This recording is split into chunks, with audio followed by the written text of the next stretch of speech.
Bom dia, olá amigos, tudo bem? Hoje dia 15, terça-feira, e o segundo dia da mensagem com o principal tema: a importância das mulheres no reino de Deus. Hoje eu tenho uma mensagem diferente e eu gostaria muito que você refletisse bem depois de ouvir essa mensagem, porque esta palavra que estarei falando, ela é uma mensagem, podemos dizer assim, muito confrontante, porque eu não estarei tratando do benefício, mas da essência do propósito da sua missão. Vivemos uma época onde o ser humano ele está na era da rapidez, ou seja, queremos tudo muito rápido, e as pessoas estão sempre sendo movidas por interesses ou resultados. E essa mensagem ela não vai falar muito dos benefícios ou estar de olho nos resultados, mas sim de olho no propósito da sua existência, da sua missão no reino de Deus. Por isso que vale a pena você ouvir até ao final e até mesmo compartilhar com outras pessoas, com outras mulheres, porque é uma mensagem que eu estarei falando de uma personagem bíblica muito pouco pregada na Bíblia, mas que teve um papel importante no reino de Deus. A mensagem de hoje se encontra em Gênesis capítulo 29, e eu estarei falando justamente no versículo de número 17, que diz assim o seguinte: capítulo 29, versículo 17: Leia, porém, tinha olhos tenros, mas Raquel era de formoso semblante. A pessoa que estarei falando hoje é de Leia, em outra versão, Lia. E Leia, ela era irmã de Raquel, Raquel era mais nova, e ambas filhas de Labão. Labão, para quem não sabe, era irmão de Rebeca. E essas duas jovens, elas eram diferentes, como é diferente os nossos filhos.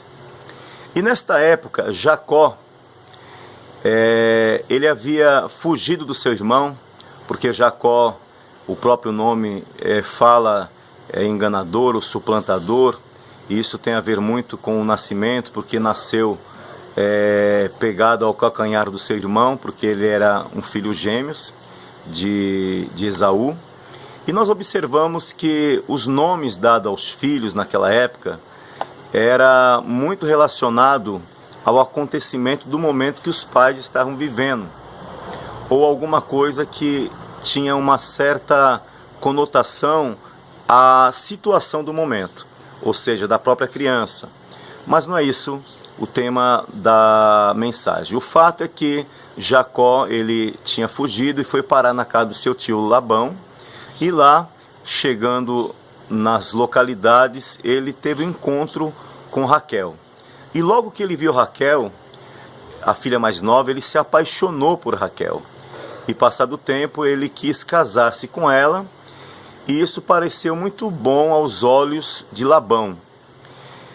E ele então trabalhou 7 anos por Raquel. E a Bíblia nos fala que os anos, aliás, parecia como dias, porque ele estava apaixonado.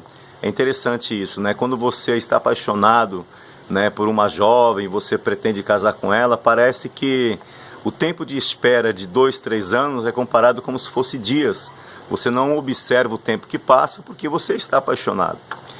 E ao cabo desse tempo, nós observamos que houve ali marcado o casamento, e na noite de núpcia, Labão ele usou uma trapaça, porque ele viu que tudo que Jacó fazia, aonde ele colocava a mão, ele era próspero, porque havia uma questão naquela época de um concerto, né? Deus tinha um concerto com Abraão, com Isaac e certamente com Jacó. Concerto é aliança. Então, devido a esta aliança que Deus tinha, apesar dos erros de Jacó, Deus estava na vida de Jacó. e tudo que ele colocava a mão era próspero, era abençoado. Se ele cuidava de animais, os animais eles multiplicavam. Se ele cuidava da plantação, a plantação se multiplicava, porque a bênção de Deus estava sobre Jacó. E isso Labão percebeu. E Labão usou de uma trapaça na noite de núpcia, porque a noite de núpcia naquela época era de costume os pais prepararem uma tenda, e os filhos que casavam entravam naquela tenda no escuro, e ali eles coabitavam. E ele, usando de trapaça, ele pegou a filha a mais velha, que era Leia, para que deitasse ali com Jacó. E nós observamos que Leia aceitou isso, até pelo fato de que ela era uma filha obediente, e ela aceitou porque a mulher naquela época não tinha muita voz. E ali, passando-se toda a noite, Jacó coabitou com Leia, mas quando amanheceu, ele olhou e falou assim: mas você não é Raquel. E ele foi reclamar isso a Labão, e Labão falou assim: no nosso lugar aqui não é de costume entregar a mais nova antes que você tenha a mais velha. Então ele decidiu trabalhar mais 7 anos também por Raquel. E nós observamos que ele trabalhou 14 anos para o seu sogro Labão, ou seja, um dia ele enganou, ele trapaceou, o seu irmão e seu pai, e a própria vida ensinou também que ele acabou sendo trapaceado, mas isso é outro assunto. O fato é que eu quero frisar muito a questão de Leia. Por quê? O que estava acontecendo aqui? No casamento de Jacó com Raquel, houve uma fraude, como eu falei. E com isso, no versículo 30, Leia, ela sofria por ter sido objeto de decepção e desprezo, porque o coração de Jacó era voltado por Raquel. Depois dessa fraude, quando ele foi trabalhar mais 7 anos, o coração dele e a atenção dele era totalmente voltada para Raquel. E Leia, de alguma forma, ficou meio que desprezada em segundo plano. E nós observamos que, vivendo sobre esta constante comparação, porque o texto fala assim, que os olhos de Leia eram tenros. A palavra tenro, quando você vê no dicionário, está falando de alguém novo, de pouca idade, né? Quando você fala assim, tenro de idade, é um jovem. Mas também ela tem uma variante no sentido de definição, porque tenro está ligado a meigo, está ligado a menina, delicada. Algumas versões quer dizer que ela é delicada, o olhar de menina, o olhar macio, mas algumas versões falam que era um olhar melancólico. E existe versão, inclusive, fala que tenro era uma pessoa de olhar enfermo, mas o mais aceito era de um olhar melancólico, havia talvez um olhar de melancolia. Só que havia uma formosura especial em Raquel, né? Ela era uma jovem, que diz o texto, era formosa de semblante e formosa à vista. E talvez não seja por isso, mas Jacó, quando viu Raquel, ele se apaixonou por ela. E com o passar do tempo, por ele conviver com essas duas mulheres, a sua atenção foi dada muito para Raquel, e Leia foi deixado de lado. E nós observamos que,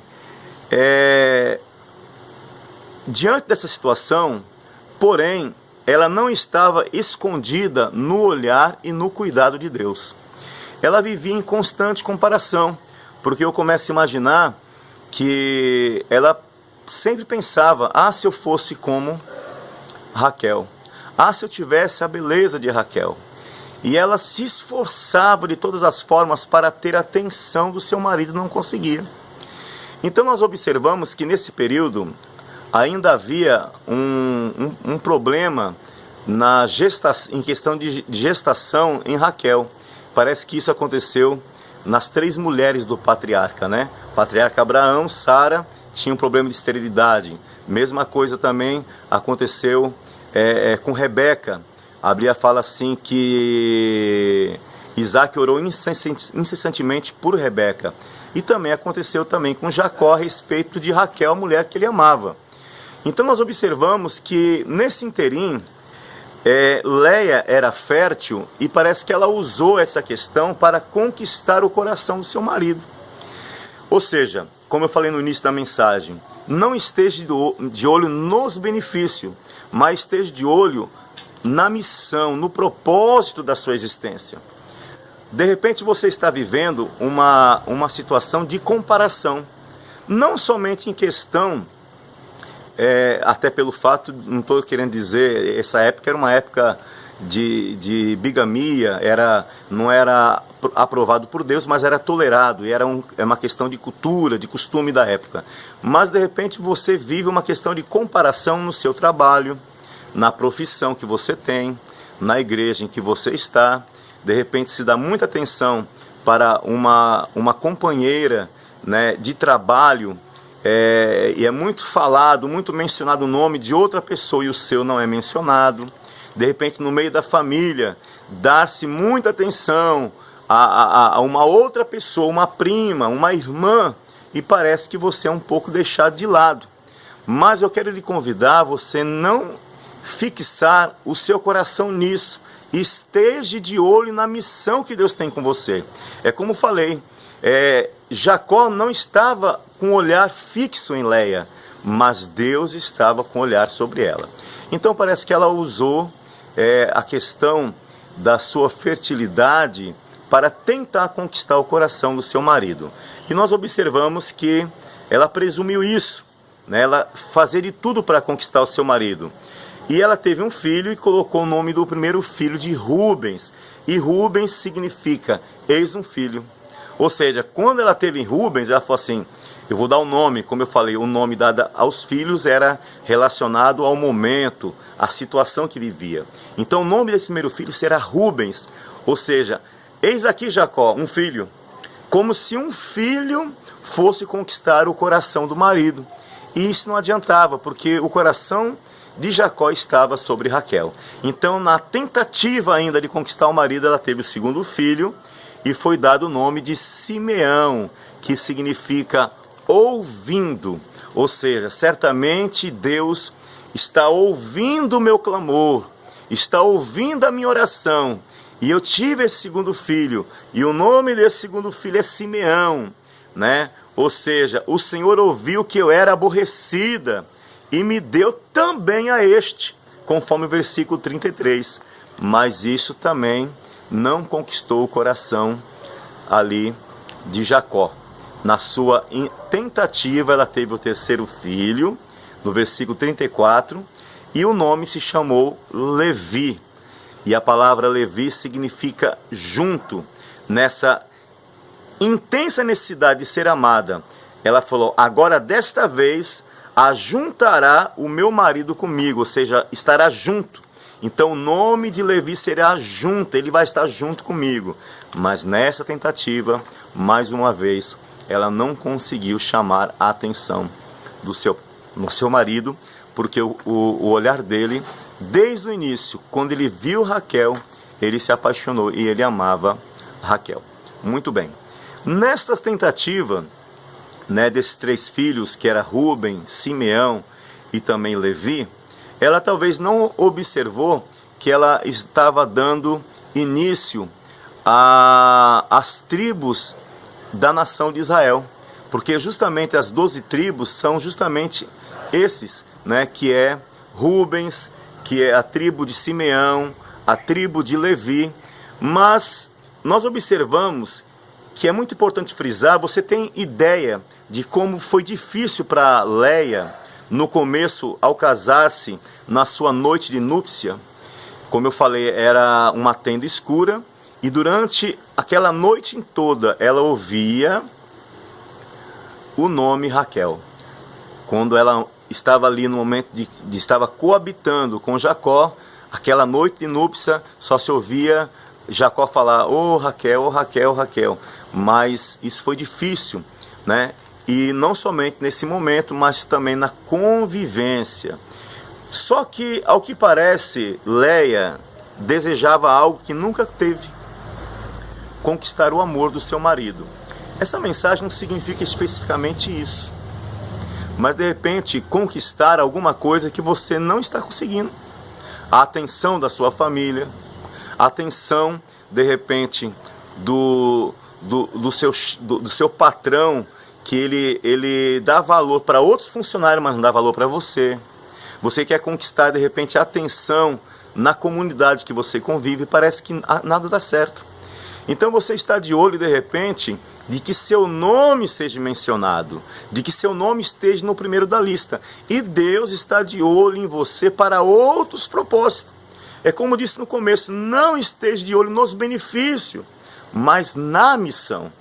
Por isso essa mensagem, ela pode não soar muito bem para você, porque você vive uma geração que as pessoas estão de olho nos benefícios.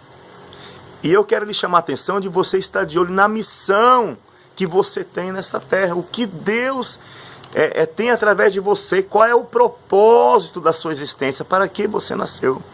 Então, houve uma mudança. No versículo 35 você vai ver que ela teve um quarto filho. E o filho que ela teve, ela colocou o nome de Judá. Judá significa, desta vez eu louvarei ao Senhor. Interessante que parece que ela estava já cansada de tudo isso, e ela teve agora o seu quarto filho, e quando alguém perguntou qual é o nome do filho que a senhora vai dar, o nome dele será Judá, porque agora eu não estarei colocando nome referente à minha situação de querer conquistar o amor do meu marido. Agora é diferente, o nome do meu filho será Judá, ou seja, a minha decisão agora será de louvar o Senhor. Eu vou voltar-se para agradar a Deus, para servir a Deus. Eu viverei com intensidade de adorar o meu Criador. E assim, quando ela o fez, o coração dela mudou, porque ela vivia sempre na comparação. Ah, se ao menos, ah, se fosse diferente, ah, se eu fosse bonita, ah, se eu fosse como Raquel, ah, se meu marido me amasse.